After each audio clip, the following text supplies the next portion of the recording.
না আমি ভেবেছি আপনি আমার ভর্তি বলেছেন এরকম কোন জায়গায় ভর্তি করতে বলুন ঘরে বসে আমার কন্যা স্বর্ণ যদি যায় তাহলে বিবাহ দেবো তাহলে আপনি স্বর্ণ নিয়ে চলে আসুন আমি চলে গেলাম রাজন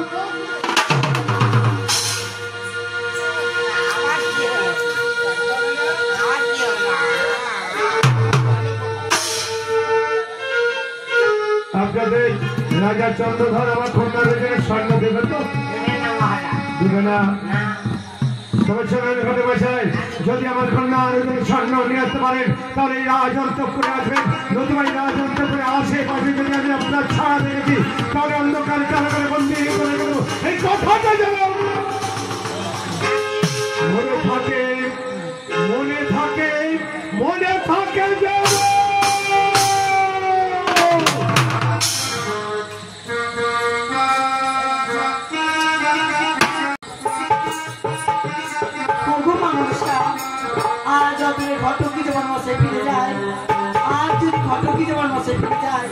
তবে যে আমার বিবাহ হবে সেই সাথে সম্পর্ক করে তাই একটিবার এসে আমায় দেখা দাও না আজ আমায় দেখা দাও না আজ এই ঘটক যদি আজ ফিরে যাই না তোমার পূজা হবে না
তবে এই মুহূর্তে ঘটক জীবন মশাইকে ডাকতে ডাকতে চলে যাবো সেই ঘটক জীবন মশাইয়ের কাছে ঘটক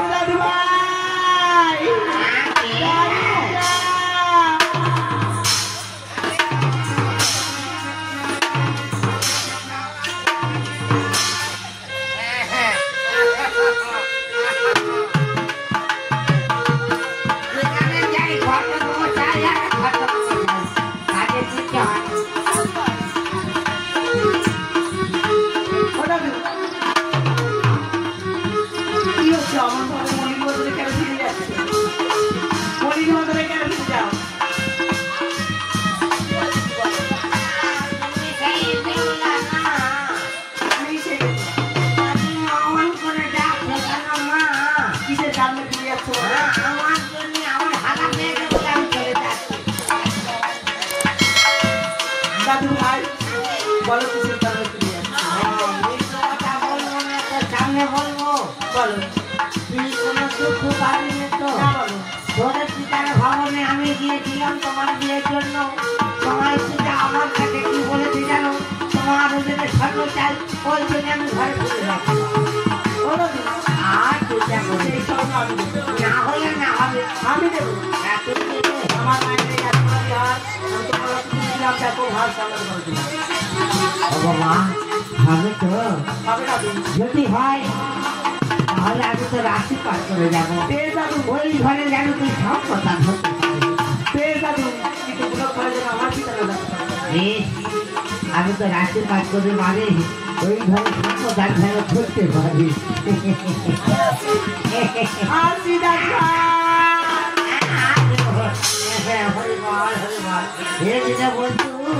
তুই আমারও বন্ধু, আমার বাপেরও বন্ধু, না বন্ধুর বন্ধু, সবার বন্ধু।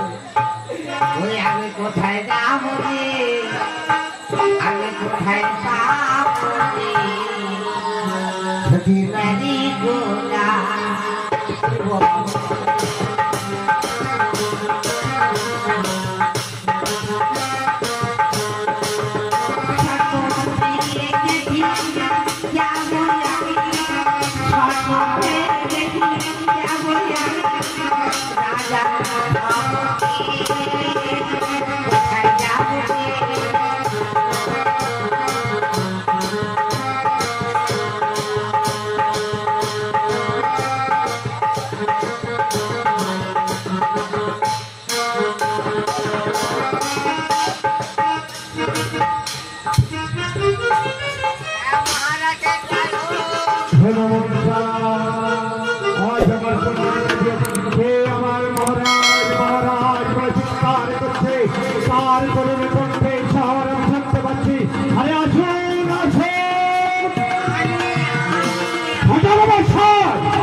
আপনাকে বলেছি আমার কন্যা আরেকজনের স্বর্ণ নিয়ে রাজ অন্তঃপুরে আসবে, তাহলে নিশ্চয়ই আমার কন্যা আরেকজনের স্বর্ণ নিয়ে এসেছে।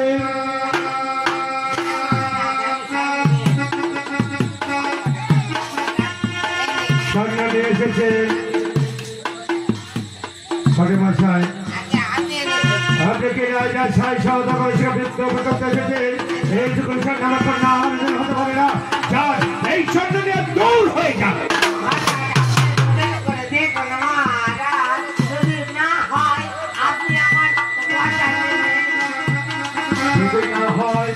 আমি আপনাকে শুনে জানাবো। এই কে আছি তারই প্রহরী আমাদের অমরাকে এবং আমার মা বেহুলাকে আনন্দ করার ব্যবস্থা কর। এখনই করছি মহারাজ। রানীমা বেহুলাকে নিয়ে এখনই রাজ সবাইকে বলছিল।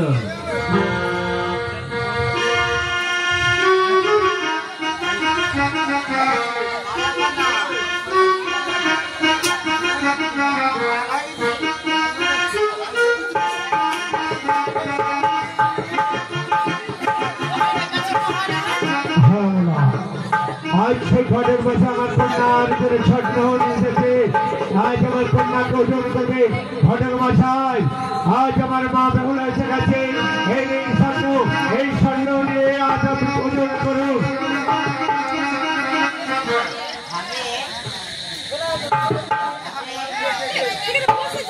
চলুন ঘরে চলুন চলুন।